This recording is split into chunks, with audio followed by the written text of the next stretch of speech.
Welcome to the show. I'm JJ Flazanes, your host. Thank you for downloading today's episode. Today we're going to talk about moving beyond the diagnosis. I met Lauren Polly through Dr. Dane here, who's already been on the show once and will be on again talking about access consciousness. And I love Lauren's story because she has moved beyond the diagnosis. She was diagnosed as being bipolar and changed her diagnosis. So because I'm not an expert in that field, I can't claim to have done that. I really enjoyed our conversation and look forward to introducing you to the work that Lauren does.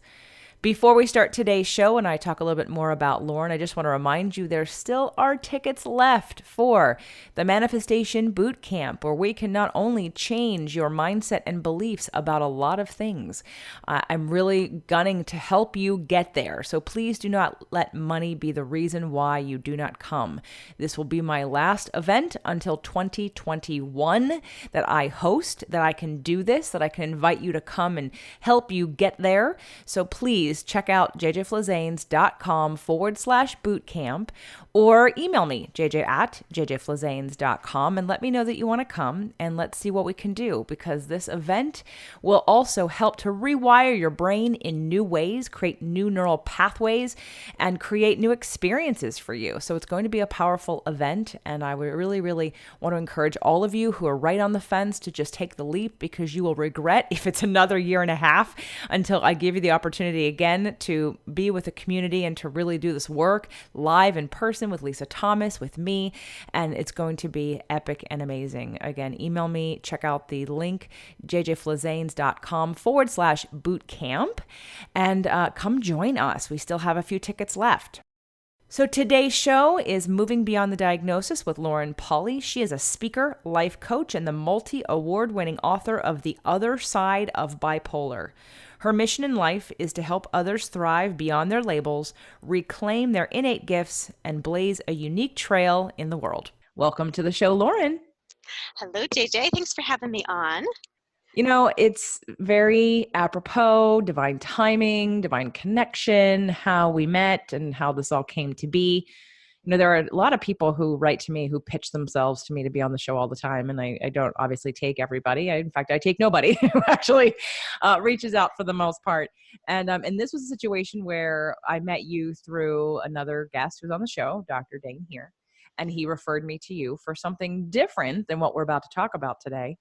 But the fact that you've written a book about this topic, to me, so as people have already heard in the bio, that you have a book called The Other Side of Bipolar, and it's the revealing your strengths to move beyond the diagnosis. I had a cousin who was diagnosed as bipolar, and it's not something that I've talked about a lot for several reasons, but I have talked about sort of wanting people to not focus on a diagnosis like that, and sort of all the other alternative functional medicine, nutritional things that people can do to overcome it to some degree. Maybe they've been misdiagnosed. I find that diagnosis is something that people use as a victim card, and it actually disempowers them. So to know that you've already lived this and you've gone through this and you've done this yourself, I mean, I thought this is perfect.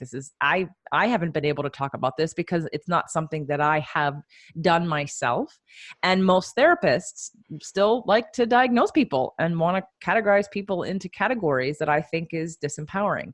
Not the ones I work with, but so anyway, I'm super excited about today's show, and thank you again for coming on and for also writing a book about this particular situation, because I am sure there are people out there who have just been struggling under a diagnosis for so many years and are just looking for people like you who have overcome it and changed your diagnosis naturally and can help lead the way for them to do the same thing. So thank you for coming on the show today.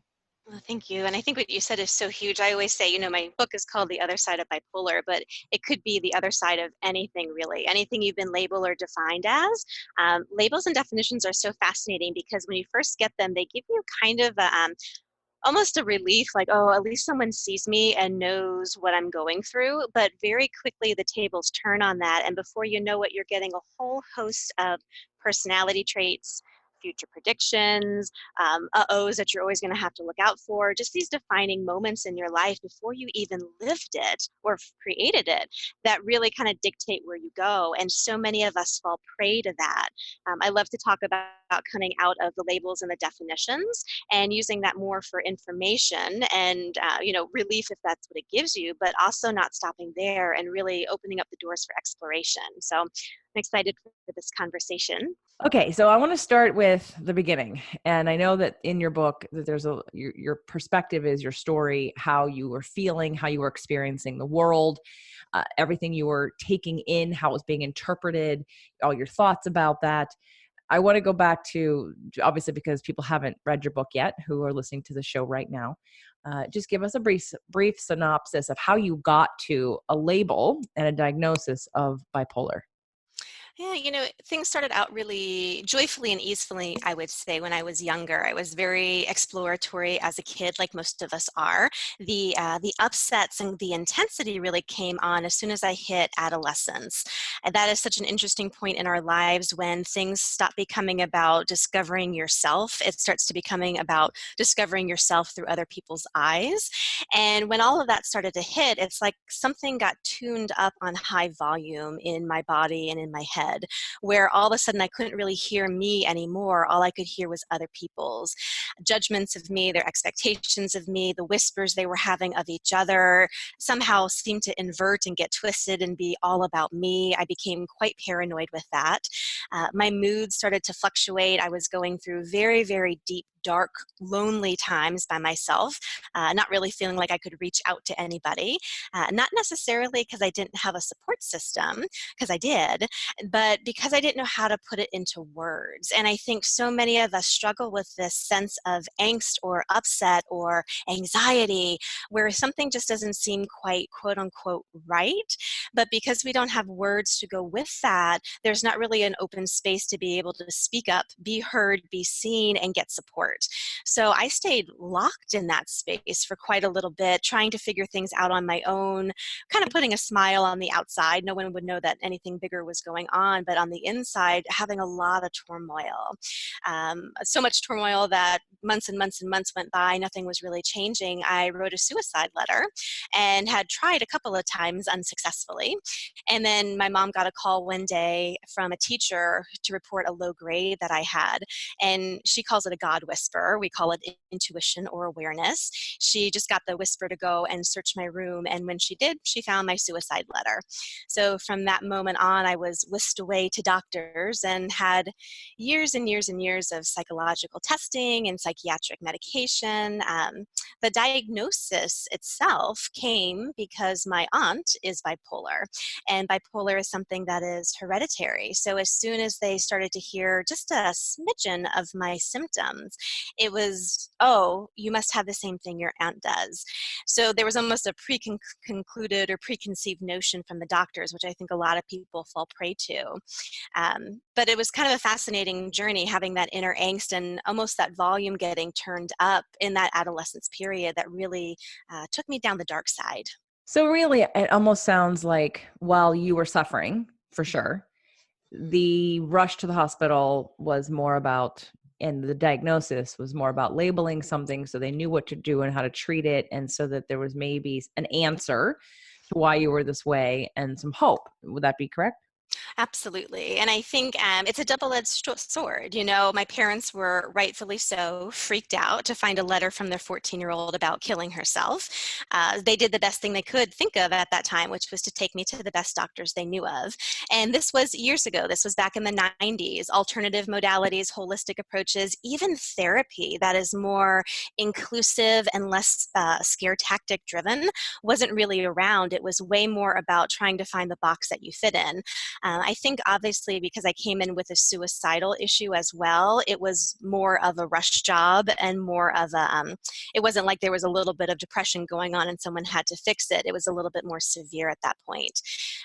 But it's kind of a fascinating thing. I work in a hospital. I'm actually in the medical field, and the diagnosis process, depending on the person actually treating the individual, can be used just as an information gathering and also an open exploration, or it can be used as a conclusion and a definition. And truly what I went through was that more traditional conclusion and definition path that locked me up for a long time. Can I ask, you don't have to share it with me, can I ask if you know any of your astrological chart?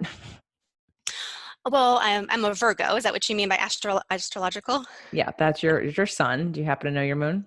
I do not. Okay. Okay. All right. Just checking. Only because I think it plays into the astrological energies play into my cousin's diagnosis, in my opinion. You know, I had a front row seat for the show from the beginning to the end. And there were many situational reasons that I thought he was diagnosed as being bipolar. And even if that's something that, let's say, like we're talking about helping somebody, like if it starts at a place where, okay, now let's have some hope, now we know why. You know, a lot of times I use astrology to find out certain energetic possibilities of things too, but it's still open to, there is no hard and fast, you're not being boxed in to, you can't change, and there's, you can't grow and you can't overcome. It's almost like here's a setup. So let's talk about when the diagnosis becomes a jail sentence, when it Mhm. stops being helpful, and when it starts limiting you and going in the opposite direction. I mean, would you say that maybe at first it felt like a relief, like, oh, now we know what's wrong with me, but then later it's like, I'm broken and I can't ever get out of this? I mean, talk about that. It was a total relief at first. I think number one, because I was finally speaking and I finally felt like I could speak. And of course, I mean, anyone who's ever gone through any kind of mental angst, especially any kind of suicidal issues, the more you lock yourself up and make it a secret, the more destructive and big it becomes. So I think that was like the initial relief. Even the diagnosis was a relief because it was like the doctor said, oh, we know what this is. Here are some things that can help. The trouble really came when I started to over identify with it. I talk a lot about the kind of kinky threesome that develops, you, me, and my diagnosis, where all of your relationships, all of your life creations, everything is really colored and filtered through this third entity that's now entered the picture. These diagnoses can be that. They can be this entity that is living and breathing and suffocating the air in the room. So you have a hard time seeing yourself as anything other.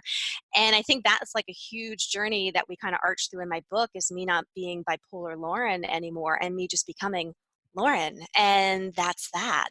So yes, there's absolutely relief when you first hear, but for me, it's way more about the over identification with the label and not really being empowered to see yourself as anything but that. So I read some of the book and talking about, like, you're going back to doctors over and over again to test your liver functions and your kidney functions to make sure that the drugs you were taking was not overtoxifying you, correct? Mm-hmm. So let's go through that end of sort of the, you know, we got to the end of, you wrote a suicide note because your frustration and depression, if you will, not feeling empowered at that point in your life was so high that you kind of were ready to be like, I'm done. So at what point within this diagnosis and the treatment were you done with the diagnosis and the treatment, thinking there's got to be a better way? I moved to Florida at age 20. I was diagnosed when I was 14, and at 20, I went actually on the Disney College internship program down to Florida, and I met a holistic psychiatrist when I was down there, and he was a godsend. Like, talk about some one person entering your life who changes everything. He was the first person in 6 years, six years of being in the medical system, who not only talked about, of course, the medication and the, typical diagnosis stuff. He talked about diet and exercise and yoga and energy work. And he also talked about this beautiful thing, and this is what I teach people in my business, is more about building your self-confidence and your self-worth and seeing yourself as you, not any other definition that's been given to you. It was a fascinating experience for me. It was totally different than any of the other care that I'd received up to that point. But the freedom that came of, we're going to take our eyes off the pink elephant, that third suffocating entity in the room, and actually put it on you. What are your strengths? What would you like your life to be? How do we go about creating that? And through my work with him, it was fascinating. It was never like, oh, get me off the meds. I kind of thought, I'm going to be on medicine the rest of my life. That's just the way it is with this diagnosis. I stopped fighting it. I didn't see the point in that. For him, it wasn't about fighting it. It was, oh, let's just build up your self-confidence. That built, guess what? My social anxiety medicine was able to be discontinued. We worked a little bit more with mind-body connection and the yoga and the energy work. With that, my sense of paranoia went away. I was able to come off that medication. It was a fascinating thing for me, and I think this is the big uh-oh that people are doing with the mental health conversation. They're putting all of their focus on the big pink elephant, and they're not putting it on the individual. And when you do that, you end up treating the symptoms. You don't actually go to the root cause and outcreate that root cause by fostering the person's sense of worth, their creative spark in living a life where they feel fulfilled, and really tapping into their unique capacities underneath it. So for me, age 20 with that doctor, it wasn't that I was really over the diagnosis, it was that I was shown the possibility of, I'm actually more than this diagnosis. And from there, everything just took off. Now, part of what you talk about is that you actually changed your diagnosis. Mm-hmm. And I just, we just heard that there were two medications that you could get off of. And because the situations and the feelings and the relationship to those external stimulus had changed your response. And now we didn't get into diet yet. How did diet affect what you were taking and doing?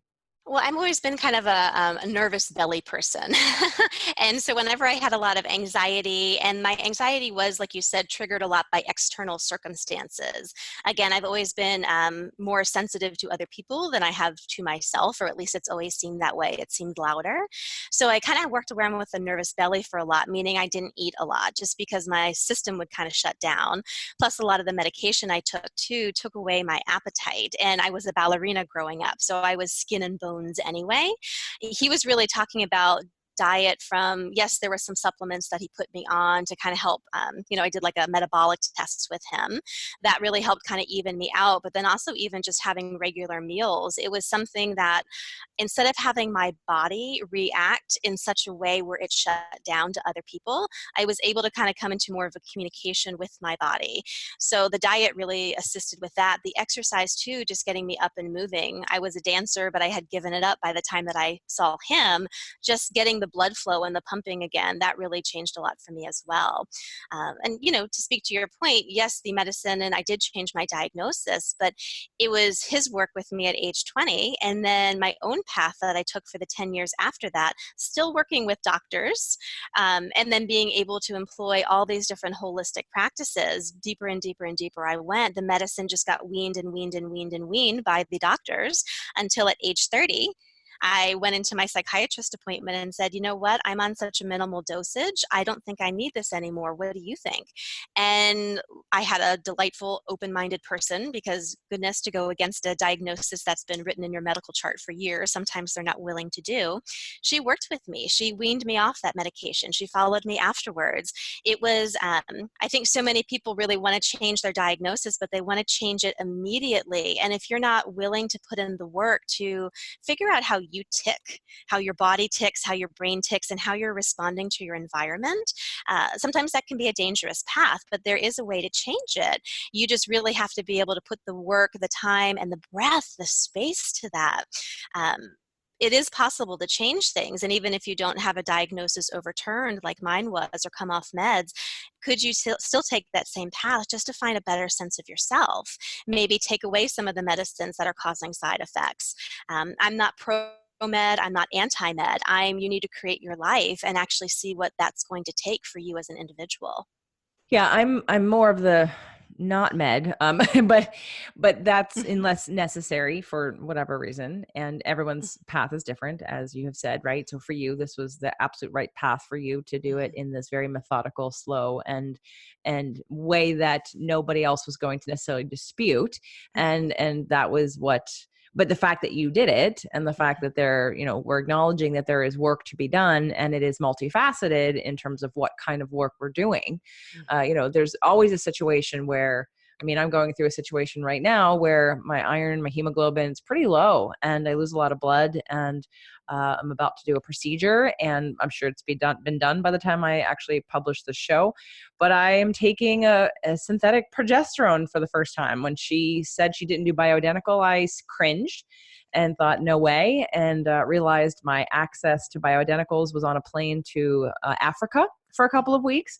And so I had to assess it in that moment. The higher risk was not having the help. So I gave in and said, okay, I'll do it. Actually, I didn't give in. I changed my mind. I said, okay, I'll do it because because the risk is greater if I don't do it than if I do it. And I'll only be on them temporarily until I can get a prescription for a bioidentical replacement. So, again, it's individualized. Like you said, you have to really work with you and who you are and where you're going and what contributes to this. And also maybe not even take it as, I'm not saying not take it seriously. That's not what I mean. But I have a therapist that I've worked with for years, and she has a lot of, like that tendency to want to label people. And what I have noticed over time is when you label people, you limit them.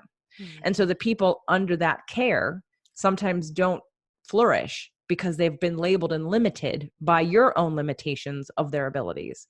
And since I've seen people leave certain practices, and I work with one of them in particular, and now she's flourishing because I don't see the limitations. I don't care what the diagnosis is. I see possibility because I believe in people's healing, and I believe that you can use all these tools to, if nothing else, just have a different focus. And you're activating something different every day versus walking around feeling broken.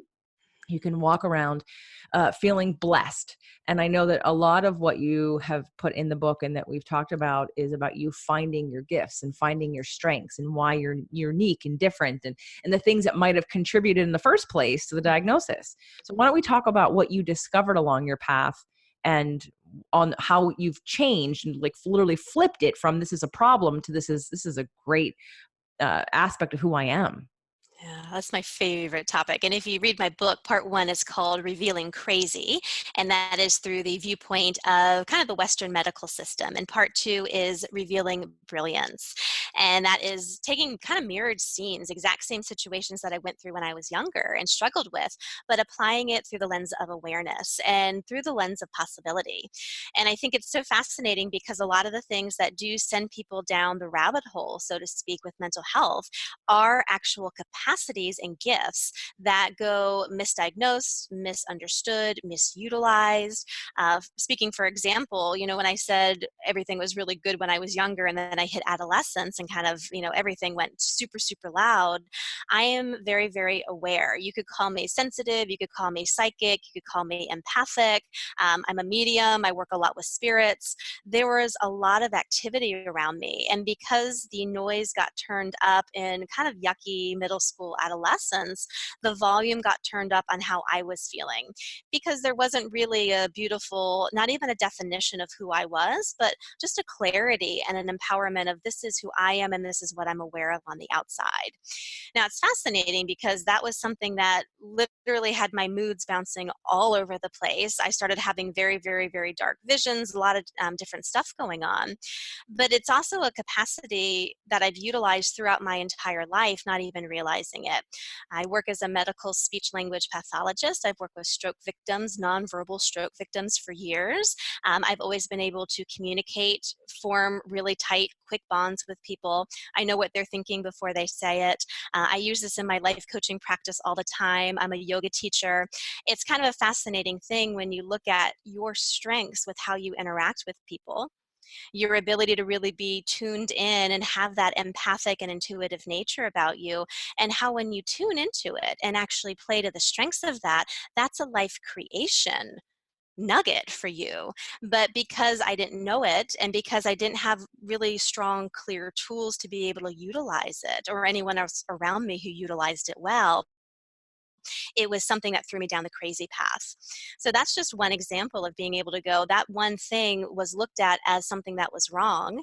Even the doctors said that, you're way too sensitive. You're going to struggle forever. You're way too sensitive. Where now my sensitivity is actually my strength because it allows me to do work in this world that no one else can. I find that a projection. You're too sensitive Hmm. is usually, I don't know what to do with you. That's what that means. I don't have tools to deal with you. Therefore, let me judge you and make you wrong. That is exactly what that means to me. Because as you said, I mean, there are people who I've met and worked with over the years, from people who have struggled with depression because they have gifts that they're not utilizing. And you were probably the same, having gifts that you didn't know how to identify or how to utilize or how to protect yourself at times, right? Like shielding yourself from some of those negative, dark situations that you were intuiting, that you were receiving messages from. And, I'm sure as you have gone down your path, you've figured out tools, you figured out how to stay in balance and maybe how to protect yourself from some of that, or to cleanse it so that it doesn't build up and then become that you're holding on to everyone else's stuff and you can't tell the difference between your stuff versus their stuff, which is a lot of times what I think happens to a lot of people, who then it's just easier for someone who doesn't understand all that to just throw a diagnosis at someone and say, here, these are how you display, and this is what you are. I mean, half the time, again, I'm taking a really broad view here. Diagnosis can be very helpful to lead you down a path. However, sometimes diagnosis can be wrong, and it can be really wrong. And we have to look at the different options and having different feedback and different tools and different points of view to weigh in sometimes when we have no idea, because we don't know what we don't know. And I think one of the best messages that I wanted to send, if somebody had asked me, it might not have been about bipolar, it might have been borderline personality disorder. Somebody had written to me a while ago, and I hope you're still listening to the show, and asked me if I could do a show on it. And I went to a therapist that does DBT, and I thought, oh, I'll do a show on DBT. And then I started to do a little homework, and I asked a few people about DBT, and they said, well, really, it's like law of attraction. And I said, it is. And I thought, okay. But I wanted to, I intuitively said, no, I don't want to do that yet. I don't want to do that. I don't know why. I have resistance to not the diagnosis. I have resistance to succumbing to that you have no power over anything, that you have to decide to be defeated at some point by something. And that because I don't believe that. I believe we can overcome pretty much anything we want to a certain degree. And, we're here to learn lessons in this lifetime. And some of that's on our path for a reason, but I don't like limitations. There's too much Sag in me. I'm all like, no, don't put me in a box. So diagnosis feels like strangling. And I didn't want to strangle anybody. So can you speak to what I just said about, because again, I do get it. The diagnosis at first brings relief, and then eventually it might not. And again, and I don't know your whole chart, but being a Virgo, Virgos like structure. So things that make sense, things that look like concrete, things that, it's logical. It's something that it's somewhere for me to go from. And other people don't like that at all. There's no comfort at all in a box, in a small room. It's too limiting, and it's worse. It's like they feel trapped. Did you ever feel trapped? Oh, I felt trapped big time. And it's kind of fascinating because the energy beneath what you're talking about is really one of fight. And it's what I work a lot with clients on, actually. It's kind of a fascinating thing where you feel like you get put in a box, and some people accept the box and kind of acquiesce to it, and that box becomes them, kind of their little safety zone. And then there are the people who maybe not even have a diagnosis, but somebody labels you as like the shy one or the bossy one or the one who gets everything perfect. All of those are definitions too, that if it becomes part of you and you don't see any other possibilities, can limit you in certain ways. You have the people who get put in a box that way and they fight it. For me, fighting doesn't create anything. I spent years fighting against the diagnosis, the meds. I was always compliant. That might be the Virgo in me, as you say. But it was kind of a funny thing. Whenever I had an internal battle, it just created more havoc. And there is something to, not to be airy-fairy with this, but there is something to actually relaxing into it, not fighting it, and allowing somebody else, if they're coming at you with a definition, with a label, with a diagnosis. One of my favorite tools from an amazing system called Access Consciousness is interesting point of view, which basically is anytime somebody gives you anything or says anything to you, that is just their interesting point of view. I think because sometimes when it comes from a doctor or an expert or a healer, people do this in the alternative systems all the time. time, they put healers above themselves and get defined and limited that way. It works on all sides. Being able to have anything put on you to go, okay, that's an interesting point of view. What's actually relevant to me? And what can I utilize here? And for me, had I had that tool back then to be like, okay, the bipolar comes in, interesting point of view. What of this information could actually give me relief? And what's my way of working with it? But again, what you had said, JJ, about actually having healers or therapists working with people not in a limiting way, part of what I'm doing is not just speaking to the people who are diagnosed, but the people who are working with that. They're the frontline people. If they were able to take some of these tools or these perspectives into with their clients, we'd have a very different conversation. It's not about fighting the box. It's about going, wow, that's an interesting point of view, but that's their point of view. Don't fight it, relax into a little bit, and then start to sift through it yourself. That's good advice. Law of attraction basically is to accept and make peace with, right? So ultimately, we are going to be in alignment and centered with ourselves and the messages we're supposed to hear when we're in alignment. And when you're fighting, you're not in alignment. Yeah, access consciousness. It's a new thing for me after talking to Dr. Dane and then working with you and having both of you do some things with me that I think it's fascinating. And I love the idea of making peace with and keeping it, like being that observer of it's their opinion and let's see what feels good to me. Does it make me feel lighter? Does it make me feel heavier? What am I in alignment with? Sort of using your body as a testing method. And I know that some of that work you came into on this path. Was it more recently, or was it part of the work that helped you to expand past this diagnosis? It did in a different way. So I came off medication and had my diagnosis overturned doing yoga and meditation, kind of more of the traditional holistic approaches. And then that was maybe 2 years later after I got off medication, I found access consciousness. And I found it because I went to a chiropractor who was working with my spine. And she was saying, I think you have some emotional stuff kind of stuck in your body. So she had recommended me going to an energetic psychologist. So I was very hesitant to go back to therapy again, but luckily she worked in a totally different way. And she was the one who introduced me to Access Consciousness, which is basically a set of tools and practices. Some are hands-on, some are more self-utilized tools to be able to change anything that you desire to change. And to really look at the heart of the matter. And the heart of the matter beneath all of this stuff is really the energy. And to be able to look at energetically what's going on. Just because someone is smiling at you in conversation doesn't mean that energetically they're here for you. There's so many things that are mishmashed and incongruent in this world. And when you're sensitive and aware of that, it can be very confronting because nothing matches and you don't know what to pay attention to. It can make you feel crazy. So Access is amazing because it gives you simple ways, simple to use tools to actually find yourself in the midst of all that noise. Like I said, interesting point of view for anything that's kind of thrown in your way. And what that does, it creates a space of allowance. It's not that you accept and acquiesce and lay down for it. It's just that you go into an allowance of someone else has a different perspective, but guess what? You still have yours too. And for me, there's such a beautiful way of working with that because the fight goes away. I'm very potent. I've got a lot of energy. I've got that big fight like you do, JJ. I just noticed that after a while, it was creating more upset in my body, and it was creating more of a havoc energy in my life. That when I was willing and able to kind of come into this more allowing space, it got easier to change things. It's the softer, light touch sometimes that creates more. We're just not taught that. No, it makes complete sense. The state of allowing is where everything works perfectly. So, Yeah. because you're not pushing against it, there's no resistance there. And definitely that is something that we all can benefit from having more of. And so let's talk about, because that's what you're helping other people with now, is that the work that I know that you're in the medical field as well, but talk about so at some point, this all inspired you to start doing different work. And let's talk about who you serve and what's this work.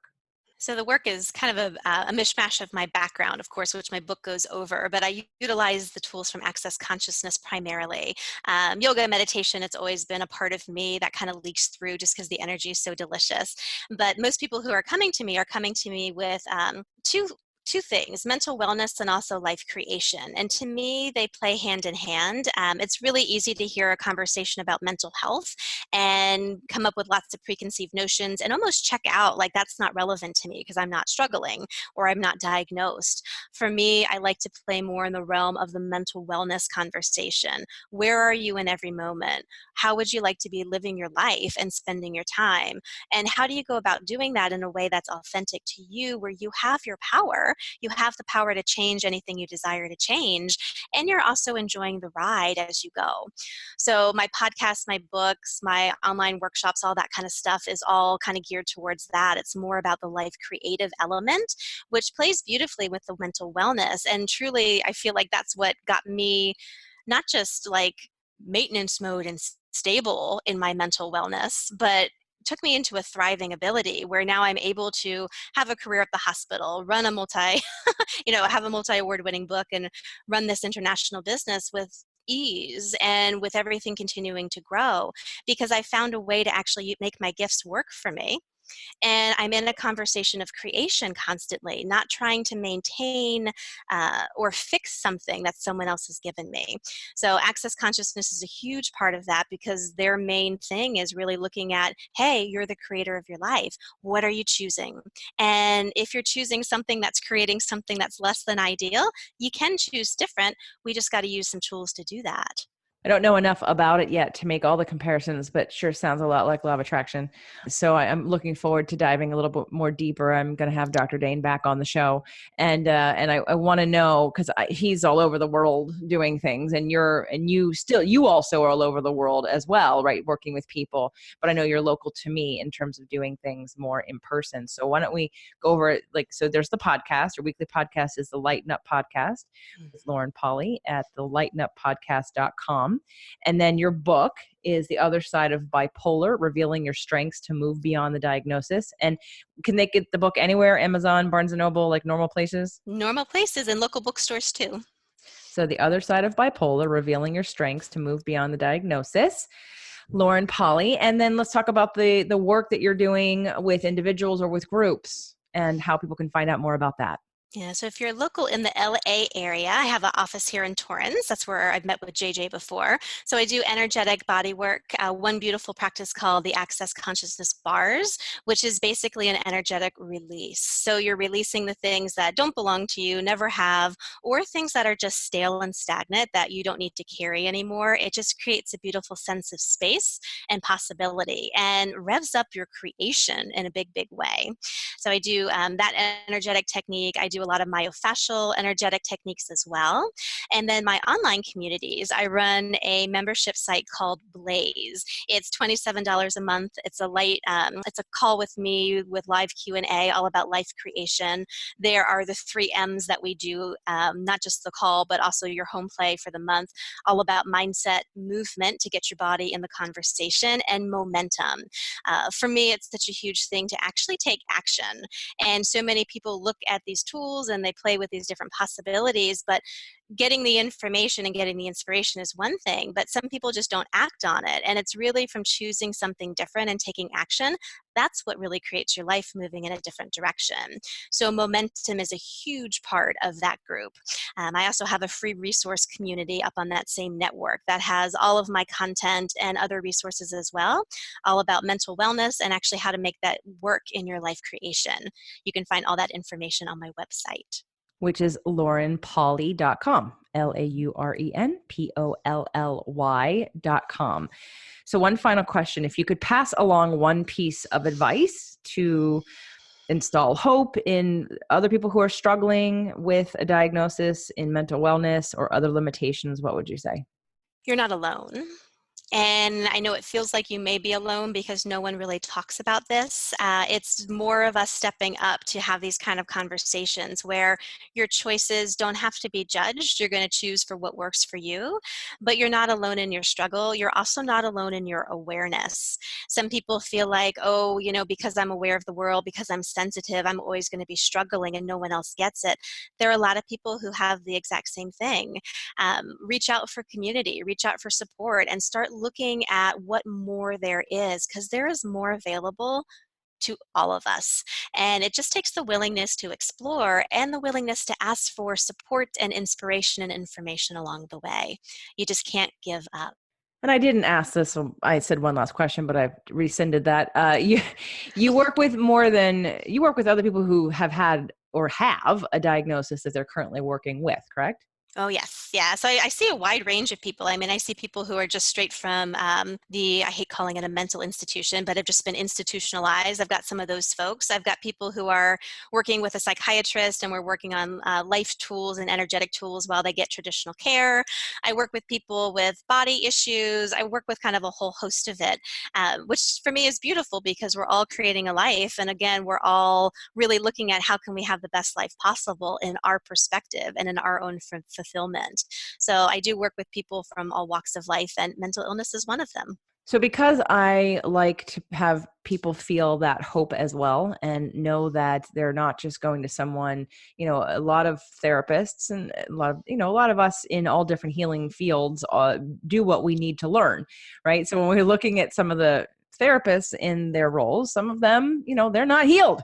They went to therapy because they wanted to get healed. So we have to really remember that everyone's human here, and I want to follow, especially if I want to overcome something, someone who has moved beyond this. So I would say that regardless of whether you're working with someone or not, maybe Lauren can provide some of that hope for you that there is light after, and there isn't an end point, and there's possibly a release of diagnosis in your future and a change in everything in your life, because it really isn't about that label. It's really about living your life, as we talked about earlier in the show. So Lauren, I thank you so much for coming on today. I hope everyone will buy your book and will go to your website, laurenpolly.com, because I just want people to have hope that they can change, they can grow, they can heal. Yes, you can change the unchangeable. I am living proof of that, as so many of us are. Thank you so much for having me, JJ. It's been a pleasure.